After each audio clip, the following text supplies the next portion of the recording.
اور تم سے ذوالقرنین کے بارے میں دریافت کرتے ہیں، کہہ دو کہ میں اس کا کسی قدر حال تمہیں پڑھ کر سناتا ہوں۔ ہم نے اس کو زمین میں بڑا اقتدار دیا تھا اور ہر طرح کا سامان اس کو عطا کیا تھا، تو اس نے ایک سفر کا سامان کیا، یہاں تک کہ جب سورج کے غروب ہونے کی جگہ پہنچا تو اسے ایسا پایا کہ ایک کیچڑ والے چشمے میں ڈوب رہا ہے، اور اس چشمے کے پاس ایک قوم دیکھی۔ ہم نے کہا ذوالقرنین، تم ان کو خواہ تکلیف دو خواہ ان کے بارے میں بھلائی اختیار کرو، دونوں باتوں کی تم کو قدرت ہے۔ ذوالقرنین نے کہا کہ جو کفر و بد کرداری سے ظلم کرے گا اسے ہم سزا دیں گے، پھر وہ اپنے پروردگار کی طرف لوٹایا جائے گا تو وہ بھی اسے بڑا عذاب دے گا،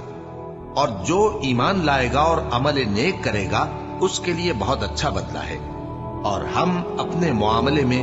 اس سے نرم بات کہیں گے۔ پھر اس نے ایک اور سامان سفر کیا، یہاں تک کہ سورج کے طلوع ہونے کے مقام پر پہنچا تو دیکھا کہ وہ ایسے لوگوں پر طلوع ہوتا ہے جن کے لیے ہم نے دھوپ سے بچاؤ کی کوئی اوٹ نہیں بنائی تھی۔ حقیقت یوں ہی تھی، اور جو کچھ اس کے پاس تھا ہم کو سب کی خبر تھی۔ پھر اس نے ایک اور سفر کا سامان کیا، یہاں تک کہ دو اونچے سیدھے پہاڑوں کے درمیان پہنچا تو دیکھا کہ ان کے اس طرف کچھ لوگ ہیں کہ بات کو سمجھ نہیں سکتے۔ ان لوگوں نے کہا کہ اے ذوالقرنین، یاجوج اور ماجوج اس علاقے میں فساد کرتے رہتے ہیں، بھلا ہم آپ کے لیے خرچ کا انتظام کر دیں کہ آپ ہمارے اور ان کے درمیان ایک دیوار کھینچ دیں۔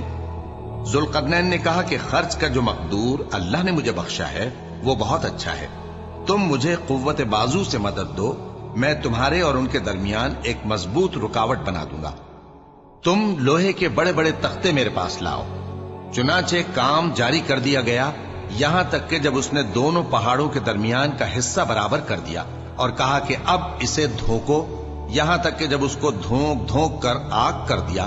تو کہا کہ اب میرے پاس تانبا لاؤ کہ اس پر پگھلا کر ڈال دو۔ پھر ان میں یہ قدرت نہ رہی کہ اس پر چڑھ سکیں اور نہ یہ طاقت رہی کہ اس میں نقب لگا سکیں۔ بولا کہ یہ میرے پروردگار کی مہربانی ہے، پھر جب میرے پروردگار کا وعدہ آ پہنچے گا تو اس کو ڈھا کر ہموار کر دے گا، اور میرے پروردگار کا وعدہ سچا ہے۔ اس روز ہم ان کو چھوڑ دیں گے کہ روئے زمین پر پھیل کر ایک دوسرے میں گھس جائیں گے، اور سور پھونکا جائے گا تو ہم سب کو جمع کر لیں گے، اور اس روز ہم جہنم کو کافروں کے سامنے لائیں گے، جن کی آنکھیں میری یاد سے پردے میں تھیں اور وہ سننے کی طاقت نہیں رکھتے تھے۔ اب کیا کافر یہ خیال کرتے ہیں کہ وہ میرے بندوں کو میرے سوا اپنا کارساز بنائیں گے تو میں خفا نہیں ہوں گا؟ ہم نے ایسے کافروں کے لیے جہنم کی مہمانی تیار کر رکھی ہے۔ کہہ دو کہ ہم تمہیں ایسے لوگ بتائیں جو اعمال کے لحاظ سے بڑے نقصان میں ہیں۔ یہ وہ لوگ ہیں جن کی دوڑ دھوپ دنیا کی زندگی میں برباد ہو گئی اور وہ یہ سمجھے ہوئے ہیں کہ وہ اچھے کام کر رہے ہیں۔ یہ وہ لوگ ہیں جنہوں نے اپنے پروردگار کی آیتوں کو نہ مانا اور اس کے سامنے جانے سے انکار کیا،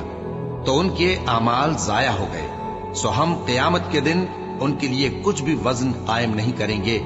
یہ ان کی سزا ہے، یعنی جہنم، اس لیے کہ انہوں نے کفر کیا اور ہماری آیتوں اور ہمارے پیغمبروں کی ہنسی اڑائی۔ جو لوگ ایمان لائے اور عمل نیک کیے ان کے لیے بہشت کے باغ بطور مہمانی ہوں گے، ہمیشہ ان میں رہیں گے اور وہاں سے مکان بدلنا نہ چاہیں گے۔ کہہ دو کہ اگر سمندر میرے پروردگار کی باتوں کے لکھنے کے لیے روشنائی ہو تو قبل اس کے کہ میرے پروردگار کی باتیں تمام ہوں سمندر ختم ہو جائے، اگرچہ ہم ویسا ہی اور اس کی مدد کو لائیں۔ کہہ دو کہ میں تمہاری طرح کا ایک بشر ہوں،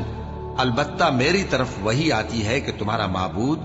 وہی ایک معبود ہے، تو جو شخص اپنے پروردگار سے ملنے کی امید رکھے چاہیے کہ عمل نیک کرے اور اپنے پروردگار کی عبادت میں کسی کو شریک نہ بنائے۔